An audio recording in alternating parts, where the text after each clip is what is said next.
Mon nom est Rania, j'ai 33 ans. Aujourd'hui, je suis chrétienne, mais je suis née musulmane. Si je vous montrais mon vrai visage, cela pourrait me coûter la vie. Mais je veux partager avec d'autres chrétiens ce que c'est que d'être une mère dans une famille qui croit en Jésus en secret. C'est pourquoi j'ai demandé à un ami de dessiner mon histoire. Nous venons d'un modeste village près du Caire. Les villageois étaient pour la majorité des musulmans extrémistes et ma propre famille n'était pas différente. Quand je sortais dans la rue, je me voilais entièrement de peur que mon corps ne soit perçu comme séduisant et que je ne fasse honte à la famille. Dès mon plus jeune âge, on m'a dit que mon seul but dans la vie était de me marier, d'avoir des enfants et de plaire à mon mari. Je n'avais pas l'impression d'avoir beaucoup de valeur. Mon mari Sameh est devenu chrétien le premier. Je n'ai pas du tout aimé ça. On m'avait dit que les chrétiens étaient sales et que se convertir au christianisme était un péché. Cependant, un jour, notre fils aîné est devenu si malade que nous avons eu peur de le perdre.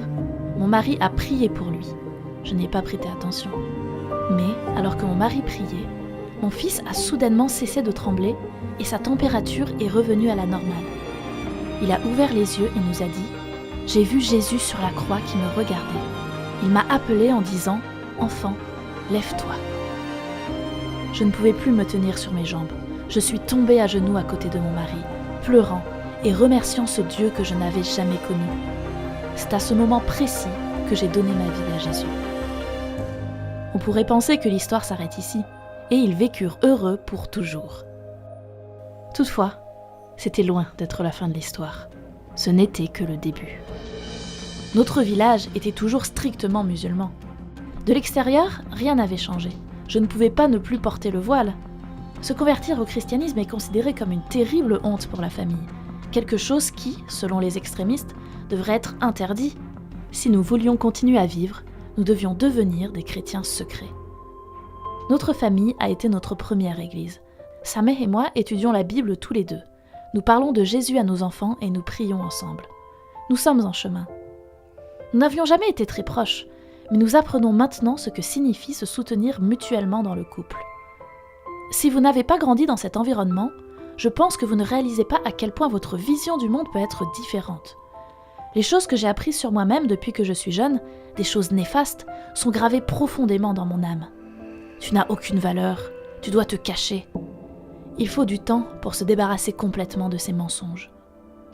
Les séminaires pour femmes proposés par le partenaire local de Portes Ouvertes, auquel j'ai été invitée, m'ont été très utiles pour ça. Les sœurs m'ont aidé à surmonter les traumatismes de mon passé. Et Dieu lui-même m'a dit que j'ai de la valeur, que je suis en fait sa fille bien-aimée. La partie la plus difficile de notre chemin a été de voir mes enfants souffrir. Ils sont élevés comme des chrétiens à l'intérieur de la maison, mais à l'extérieur, ils doivent vivre comme des musulmans, tout comme nous. J'ai eu le cœur brisé quand mon fils aîné m'a dit un jour « Pourquoi Dieu m'a sauvé de la mort ? J'aurais préféré mourir plutôt que d'avoir cette vie. » Il est devenu dépressif et ne voulait plus aller à l'école. Il avait trop peur de faire une erreur et de révéler qu'il était chrétien. Étant nous-mêmes tout jeunes dans la foi, Sameh et moi avons trouvé difficile de faire face à ces questions. Ce qui nous a le plus aidé, c'est que mon fils a été invité à un camp pour enfants chrétiens dans la même situation que lui. Il s'est fait plein d'amis. Il se sent beaucoup moins seul et il est à nouveau heureux. Maintenant, il raconte même des histoires de la Bible à son petit frère. Récemment, un nouveau chapitre de notre histoire a commencé. Nous avons maintenant un groupe de disciples qui se réunit chez nous, une église de maison si vous voulez. Je pense être une femme intelligente, je n'ai juste jamais eu l'opportunité d'utiliser mes capacités. On nous propose une formation pour devenir responsable d'église, et je suis impatiente de la commencer. S'il vous plaît, si vous regardez cette vidéo, priez pour nous. Tout changer dans notre vie n'a pas été une étape facile, mais Dieu nous a soutenus depuis tout ce temps et nous avons continué d'avancer. Nous avons pris la décision en tant que famille que nous n'abandonnerons jamais. Dieu est bon.